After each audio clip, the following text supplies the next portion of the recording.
প্রাথমিকের নিয়োগ শুরু হচ্ছে। পর্ষদের তরফ থেকে যে অ্যাপয়েন্টমেন্ট লেটার সেটি কিন্তু দেওয়া হচ্ছে। কতজন প্রার্থীকে এবং কি কি গুরুত্বপূর্ণ আপডেট রয়েছে সেটি এই ভিডিওর মাধ্যমে তুলে ধরব। 2024 সালের 31শে জানুয়ারি সুপ্রিম কোর্টের নির্দেশ ছিল যে 9,533 জনের মেধা তালিকা প্রকাশ করা এবং তারই নিয়োগ শুরু হলো। গত সপ্তাহে পর্ষদ সভাপতি গৌতম পাল বলেছিলেন যে এ সপ্তাহের মধ্যেই নিয়োগ শুরু করা হবে।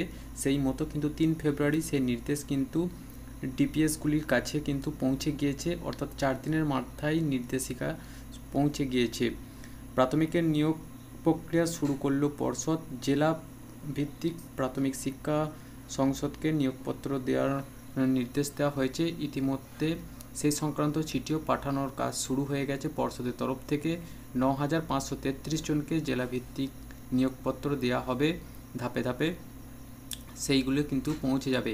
আইনি জট থেকে বাঁচতে সুপ্রিম কোর্টের নির্দেশের কথাও উল্লেখ করা আছে।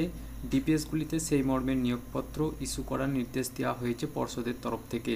2017 সালের 9 অক্টোবর টেটের বিজ্ঞপ্তি প্রকাশিত হয়েছিল, যেখানে 2021 সালের জানুয়ারি মাসে পরীক্ষা হয় এবং 2022 সালের 10ই জানুয়ারি ফল প্রকাশও করা হয়।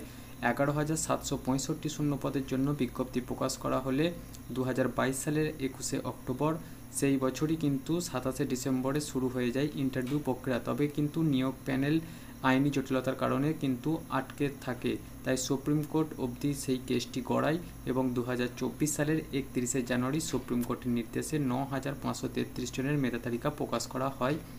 তাদেরকে নিয়োগ শুরু করা দেওয়া হয়েছে। গত সপ্তাহে পর্ষদ সভাপতি গৌতম পাল বলেছিলেন যে 1 সপ্তাহের মধ্যে নিয়োগ শুরু করা হবে। সেই কথা মতো 3 ফেব্রুয়ারিতে সেই নির্দেশ ডিপিএসগুলিতে পৌঁছে গিয়েছে এবং তাদের কিন্তু যে নিয়োগ সেটিও কিন্তু শুরু হয়ে গেল সেই মতো।